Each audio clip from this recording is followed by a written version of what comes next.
Amos and Boris by William Steig.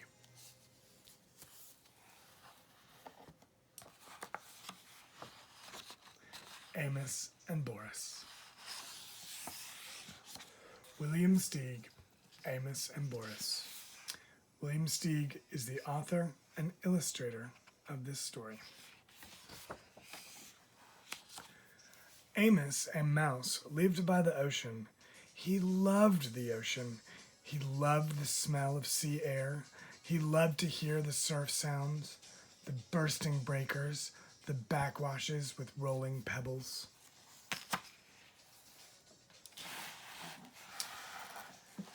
He thought a lot about the ocean, and he wondered about the faraway places on the other side of the water. One day, he started building a boat on the beach. He worked on it in the daytime, while at night he studied navigation. When the boat was finished, he loaded it with cheese, biscuits, acorns, honey, wheat germ, 2 barrels of fresh water, a compass, a sextant, a telescope, a saw, a hammer and nails, and some wood in case repairs should be necessary, a needle and thread for the mending of torn sails, and various other necessities such as bandages and iodine, a yo-yo, and playing cards.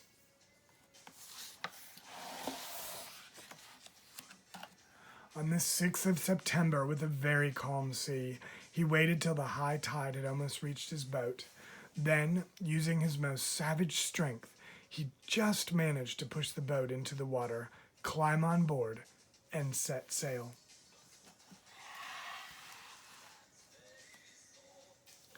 The rodent, for that was the boat's name, proved to be very well made and very well suited to the sea, and Amos, after one miserable day of seasickness, proved to be a natural sailor, very well suited to the ship.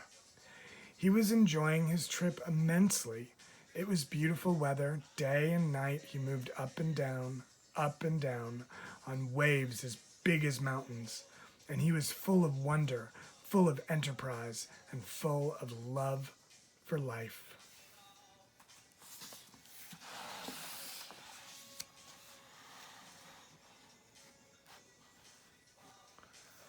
One night, in a phosphorescent sea, he marveled at the sight of some whales spouting luminous water, and later, lying on the deck of his boat, gazing at the immense starry sky, the tiny mouse Amos, a little speck of a living thing in the vast living universe, felt thoroughly akin to it all.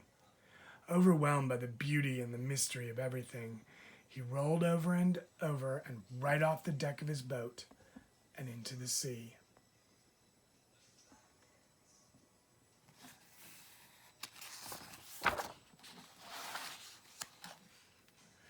"Help!" he squeaked as he grabbed desperately at the rodent, but it evaded his grasp and went bowling along under full sail, and he never saw it again. And there he was, where? In the middle of the immense ocean, 1,000 miles from the nearest shore, and with no one else in sight as far as the eye could see, and not even so much as a stick of driftwood to hold on to. Should I try to swim home, Amos wondered, or should I just try to stay afloat? He might swim a mile, but never 1,000. He decided to just keep afloat, treading water, and hoping that something, who knows what, would turn up to save him. But what if a shark or some big fish, a horse mackerel, turned up? What was he supposed to do to protect himself? He didn't know.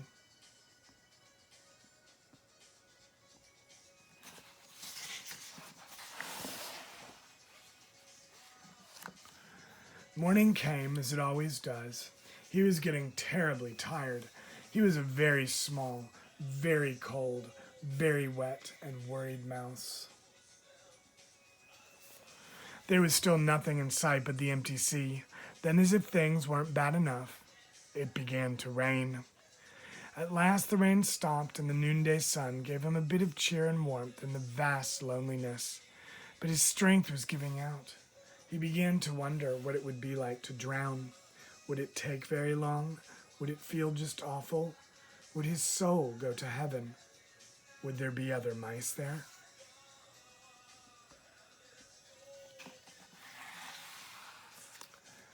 As he was asking himself these dreadful questions, a huge head burst through the surface of the water and loomed up over him. It was a whale. "What sort of fish are you?" the whale asked. "You must be one of a kind." "I'm not a fish," said Amos. "I'm a mouse, which is a mammal, the highest form of life. I live on land." "Well, holy clam and cuttlefish," said the whale. "I'm a mammal myself, though I live in the sea. Call me Boris," he added.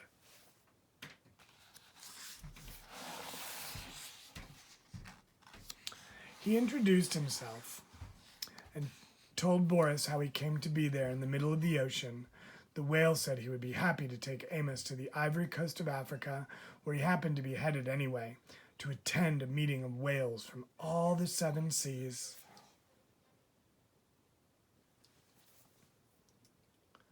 But Amos said he'd had enough adventure to last him a while. He wanted only to get back home and hoped the whale wouldn't mind going out of his way to take him there. "Not only would I not mind," said Boris, "I would consider it a privilege. What other whale in all the world ever had the chance to get to know such a strange creature as you? Please climb aboard." And Amos got on Boris's back. "Are you sure you're a mammal?" Amos asked. "You smell more like a fish." Then Boris the whale went swimming along with Amos the mouse on his back.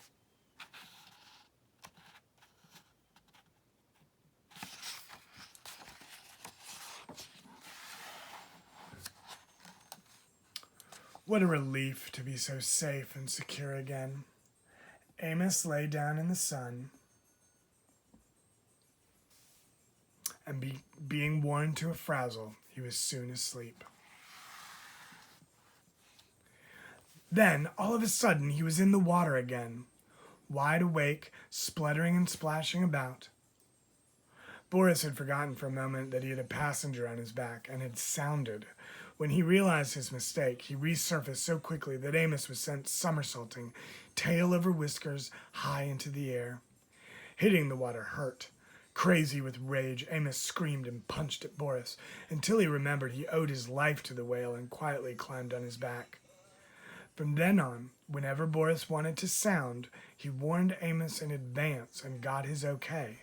And whenever he sounded, Amos took a swim.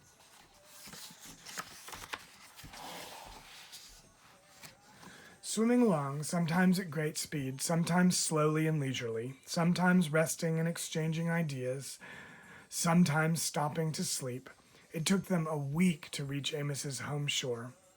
During that time, they developed a deep admiration for one another. Boris admired the delicacy, the quivering daintiness, the light touch, the small voice, the gem-like radiance of the mouse. Amos admired the bulk, the grandeur, the power, the purpose, the rich voice, and the abounding friendliness of the whale. They became the closest possible friends. They told each other about their lives, their ambitions. They shared their deepest secrets with each other. The whale was very curious about life on land and was sorry that he could never experience it. Amos was fascinated by the whale's accounts of what went on deep under the sea. Amos sometimes enjoyed running up and down on the whale's back for exercise. When he was hungry, he ate plankton. The only thing he missed was fresh, unsalty water.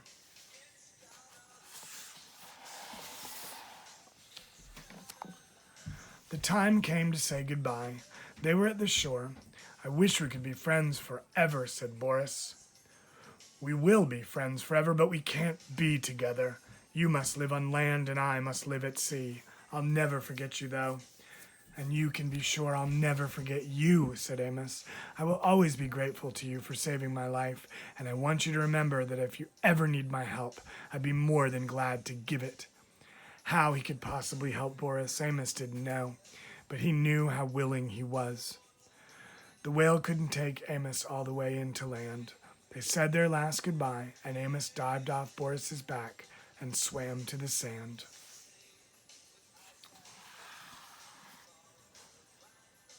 From the top of a cliff, he watched Boris spout twice and disappear.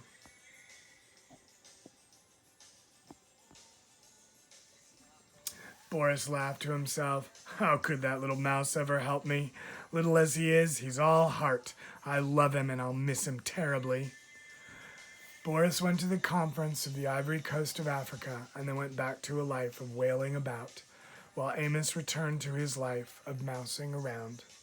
And they were both happy.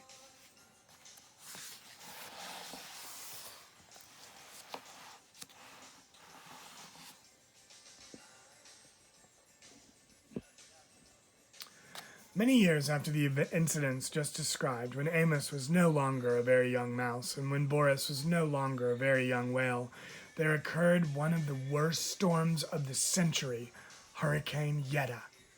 And it just so happened that Boris the whale was flung ashore by a tidal wave and stranded on the very shore where Amos happened to make his home.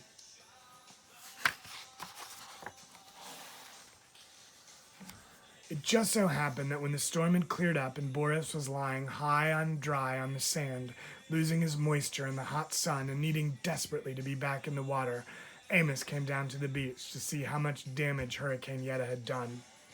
Of course, Boris and Amos recognized each other at once. I don't have to tell you how these old friends felt at meeting again in this desperate situation. Amos rushed towards Boris. Boris could only look at Amos. Amos, help me, said the mountain of a whale to the mote of a mouse. I think I'll die if I don't get back in the water soon. Amos gazed at Boris in an agony of pity.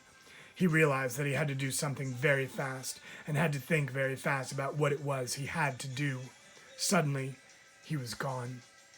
I'm afraid he won't be able to help me, said Boris to himself. Much as he wants to do something, what can such a little fellow do?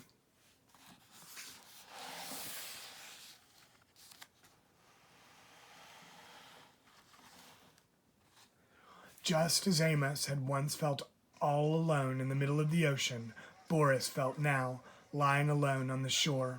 He was sure he would die. And just as he was preparing to die, Amos came racing back with two of the biggest elephants he could find.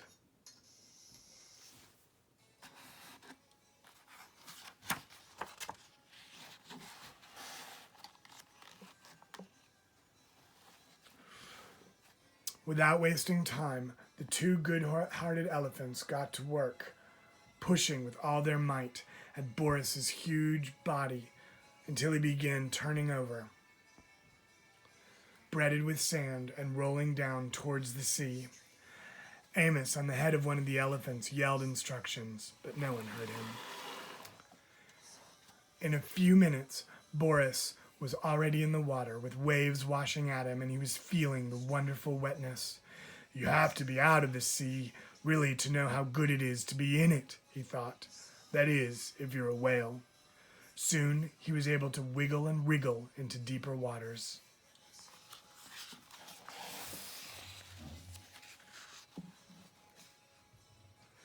He looked back at Amos on the elephant's head. Tears were rolling down the great whale's cheeks. The tiny mouse had tears in his eyes, too. Goodbye, dear friend, squeaked Amos. Goodbye, dear friend, rumbled Boris, and he disappeared in the waves. They knew they might never meet again. They knew they would never forget each other.